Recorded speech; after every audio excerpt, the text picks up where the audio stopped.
We're back, guys. Yep, a couple more things to talk about here with Michael. It's an interesting program. We've got a lot of really good questions to ask. So we'll start with. This is America after all, and America. I'm going to take you back a little bit and ask you a couple of questions about living in America, mate. The people in Timbuktu would have heard of this guy. Okay, everywhere around Japan would have known about him. Everywhere would have known about this guy, right? Elvis Presley. Oh, Elvis Presley. Elvis Presley, mate. Now, the king. The king. Mate, can you remember the first time you saw him? No, to be honest. No? Was it on TV? It was definitely on TV. Was it black and white? Or? Most likely, it was probably color TV. Color. Probably back, for me... 70s? I would say early 70s. Yeah. Early 70s. Yeah, maybe early 70s. So did you see big fat Elvis or did you see like trim Elvis? Nah, fat Elvis. Fat Elvis. Not that there's anything wrong with that. With the white leather suit and the... I've actually been to Graceland. Oh, but wait, no, hang on, mate. I mean, most people go to Graceland and go, wow, I've been to Graceland twice. Who goes to Graceland twice? Right, I've never been there once.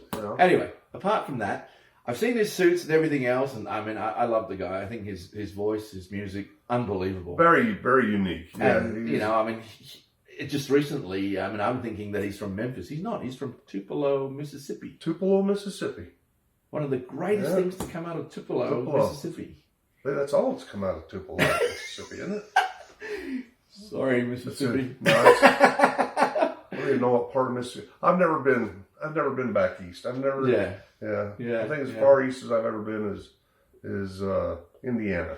Okay, That's a quick business trip. I don't know if you can pinpoint this, but where were you when he died? Oh, I do remember that. I mean, he was a big name. My mother, of course, she was somewhat of an Elvis fan. Everybody's mother was. No, I don't know if she owned any Elvis albums. I know she probably had some records. We had the old 45. Probably listened to a few Elvis tracks. Yeah. But I remember the day. Me and one of my best friends just down the street. We were doing what kids do back in the 70s. Playing with our playing with our Matchbox cars or whatever, trucks and so forth. And we hear this wailing coming from the kitchen, and is that right? And it was his mother. Yeah, so we go running in to see if she's okay, and he's like, "Mom, what's the problem?" They just announced it on the radio that they found Elvis dead, and it was a shock. Surreal. And it was very surreal. People from the 70s remember that. Like the people from the 60s remember John F. Kennedy getting shot, our president getting shot. And you can only imagine that news spreading across the world. Oh, it was, people were in mourning for a long time. I didn't particularly get it, because I knew of the guy. Yeah. But I was a kid, Yeah.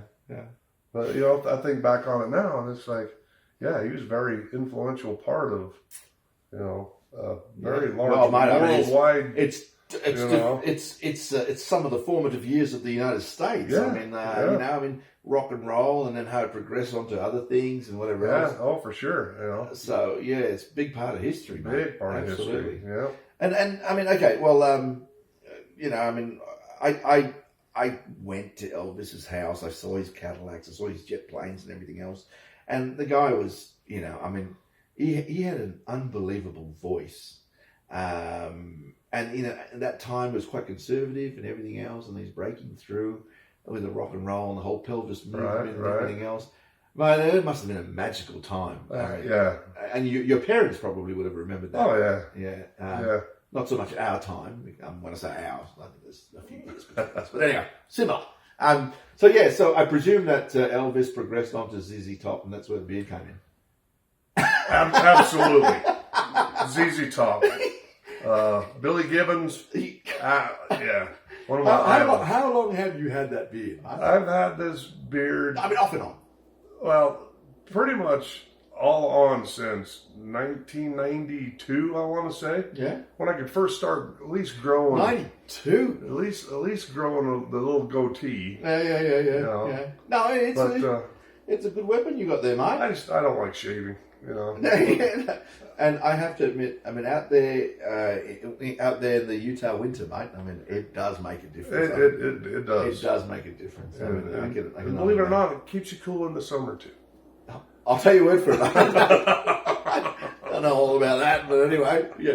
So okay. So we will progress to the next topic of conversation.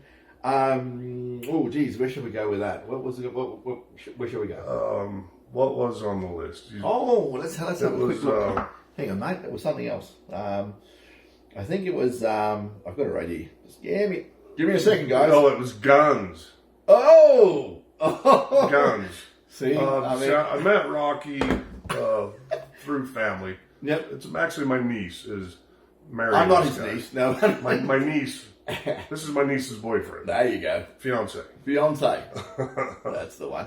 So I've only known Rocky a short time, but the guy knows his guns.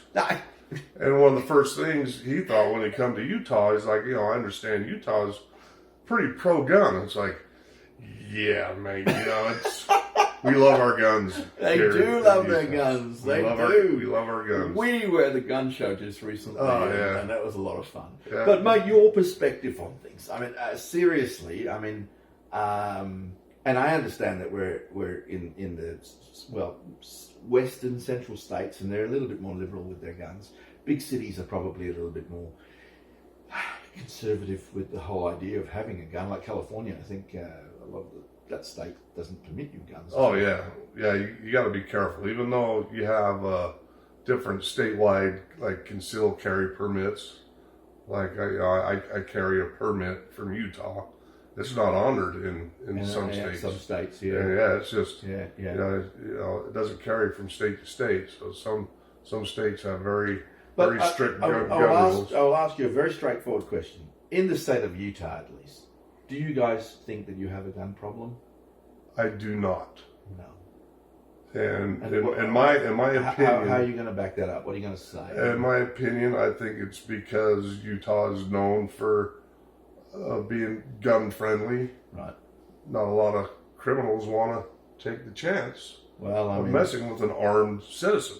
No, that's fair enough. I don't want to get all political. No. But do you own guns yourself? I do. I own quite a few. Right. Now, do you carry one on you, or do you carry one in your vehicle? I do when I travel. Okay. I like to have one, in the vehicle. Yeah. And I will carry one on my person if I feel it's necessary. Right. Okay. But yeah, just having the right to protect myself and my family and your property means a lot. My property. Yeah. That's one of the stereotypes that people from outside of the U.S. have of Americans is we're just shooting everybody in the face. Yeah. It doesn't happen. Not necessarily the case. No. Well, I mean, okay. I've been to different parts of the U.S. and I mean, I've been to New York. I've been to California. I've been to Chicago. Those are big city places. I mean, I look at places like Chicago and Detroit and some of those places up that way, and they do have some gun violence. Definitely some gun violence problems in the big cities. And the media jumps in on that, and obviously they take that as an extraction, and then go and use that as a representation of the whole of the United States. Now that's not exactly fair. That's not fair at all. That's not exactly fair. Because you come out, in some of these little rural areas, Salt Lake City is not rural by any means. It's growing. But we're pretty down to earth, common folk. Normal people. Yeah. And to flip that over, I mean, just because we say that there's no gun problem in Utah and Salt Lake City and St. George and wherever else, Moab and Logan, whatever else, doesn't mean that there's no gun problems in other parts of the US. But as a general thing, a lot of the time, it's the bad news that goes out, and nothing ever spoken about. The criminals. The criminals, if they want a gun, they're going to get a gun, no matter Yeah. what the law says. If they want a gun, they're going to find a way to get a gun. Well, I mean, as you know, I'm from Australia, and we've got some of the toughest gun rules in the world, and they're getting a little tougher yet again. And I mean, I've been shooting for 30 odd years. I've never hurt anybody, never intended to, don't want to, not the game. But yeah, I mean, I can understand that you guys have got a completely different culture, simply because your history is different as well. You had a civil war, you've had wars against the Mexicans, you've been policing the world from Second World War, Korea, Vietnam, the Middle East, the whole works. So it's a different set of rules outside. That's from the political perspective, right? But the homegrown stuff, I mean, guns are commonplace in the US. Yeah, we grew up with the idea that we need to hunt for our food. Times get tough. The pioneer stuff. Yeah, you might have to go hunt for your food. And if you want to protect your property, you're gonna, Well, I mean, apart from obviously criminals, there's the other side of things where you go looking for a deer or elk, and then you come across a cougar or a bear, and they got some pretty big creatures here, and that'll take you out. You gotta protect yourself. Yeah. Well, mate, I mean, I'm glad that we covered those two topics. Look, we're gonna have a little break, and then we'll pop back. Don't go away. I mean, we're covering all bases, and this is just the start. All right, there's a lot more of Rock Talk America coming up, so hang about. All right, cheers, guys.